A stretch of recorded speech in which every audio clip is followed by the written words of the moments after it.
पौराणिक कथाओं के अनुसार राजा दशरथ सतयुग में अयोध्या के रघुवंशी राजा थे, जिनकी कौशल्या, सुमित्रा तथा कैकई नाम की 3 रानियां और भगवान राम, लक्ष्मण, भरत और शत्रुघ्न जैसे पराक्रमी पुत्र थे। रावण सारस्वत ब्राह्मण पुलस्त्य ऋषि का पौत्र था और उसके माता पिता का नाम वरवर्णिनी और विश्रवा था। वह कुबेर का भाई भी था और सोने की लंका का राजा भी। उसे भगवान शिव का परम भक्त भी माना जाता है और ब्रह्मदेव ने उसे वरदान द्वारा शक्तियां भी प्रदान की थीं। क्या आप जानते हैं, राजा दशरथ और रावण में भयंकर युद्ध हुआ था। ये बात उस समय की है जब रावण ने ब्रह्मा जी से वरदान प्राप्त किया और तीनों लोकों और 10 दिशाओं को जीतते हुए पृथ्वी लोक पर सरयू नदी किनारे बसे अयोध्या को भी जीतने की मंशा लिए अपनी पूरी दानव सेना के संग अयोध्या के पास जा पहुंचा और आगे की युद्ध संबंधित रणनीति बनाने लगा। जब रावण ने सरयू नदी के तट पर पहुंचकर अपने सेना को वही विश्राम करने का आदेश दिया और अपने मामा जी माल्यवान से कहा कि मामा श्री, हमने 10 दिशाओं के सभी राज्य जीत लिए हैं और सिर्फ सरयू तट किनारे बसा ये अयोध्या नगर ही रह गया है, जिस पर हमें आक्रमण करने से पहले राजा दशरथ के दरबार में अपना दूत भेजना चाहिए। यह सुनकर माल्यवान ने रावण ने कहा कि हे लंकेश, दूत भेजने की क्या जरूरत है, राजा दशरथ तो आपसे बलवान भी नहीं है। यह सुनकर रावण ने अपने मामा जी को उत्तर देते हुए कहा कि मामा श्री, यह मत भूलिए कि किसी राज्य पर आक्रमण करने से पहले दूत भेजना हमारी राज पद्धति है, जिसका हमें हर हाल में पालन करने चाहिए।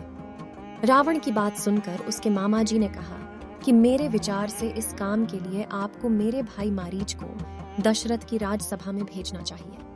अपने मामा जी की इस बात पर रावण ने भी सहमति जताई। रावण ने मारीच को अयोध्या में राजा दशरथ के दरबार में अपना संदेश देकर भेजा। मारीच ने राजा दशरथ के दरबार में कहा कि दशानन सरयू तट पर सेना सहित आ पहुंचे हैं। यदि राजा दशरथ इस युद्ध से बचना और अयोध्या को विनाश से बचाना चाहते हैं तो अपना मुकुट दशानन रावण के चरणों में रखकर उनकी अधीनता स्वीकार कर ले।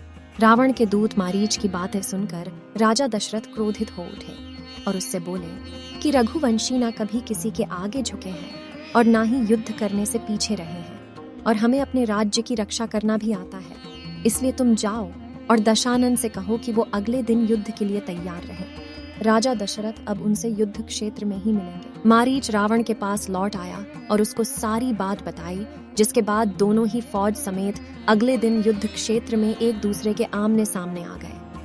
राजा दशरथ ने उसको युद्ध रोकने के लिए एक बार समझाने की कोशिश भी की, लेकिन अहंकारी रावण नहीं माना और दोनों प्रतापी राजाओं में भयंकर युद्ध होने लगा। राजा दशरथ की फौजों की संख्या जल्दी ही कम होने लगी। तभी राजा दशरथ ने अपने तरकश से एक दिव्य बाण निकाला और उसे मंत्रों से सिद्ध कर धनुष की प्रत्यंचा पर चढ़ाया। बाण को रावण की ओर छोड़ने को मौड़ा, तभी ब्रह्मा जी वहां प्रकट हुए और राजा दशरथ को ऐसा करने से रोकते लगे कि राजा दशरथ, तुम अपना ये बाण रावण के ऊपर न चलाकर ब्रह्मांड में छोड़ दो, क्योंकि रावण को शिव शंकर का वरदान प्राप्त है कि उसे युद्ध में कोई पराजित नहीं कर सकता। उसकी पराजय उसी दिन होगी जिस दिन उसकी मृत्यु होगी, जिसका समय अभी नहीं आया है और रावण को मैं खुद समझा दूंगा।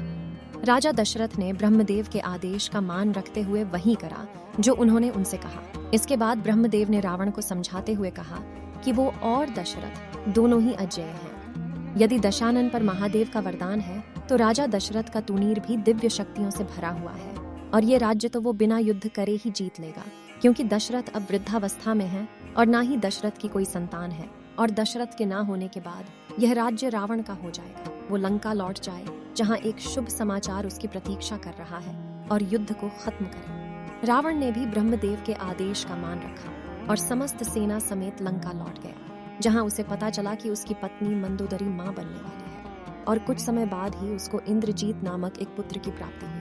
दर्शकों, कैसी लगी आपको ये जानकारी, हमें कमेंट्स में जरूर बताएं। ऐसी और भी जानकारी को सुनने के लिए अभी सब्सक्राइब करिए हमारे चैनल।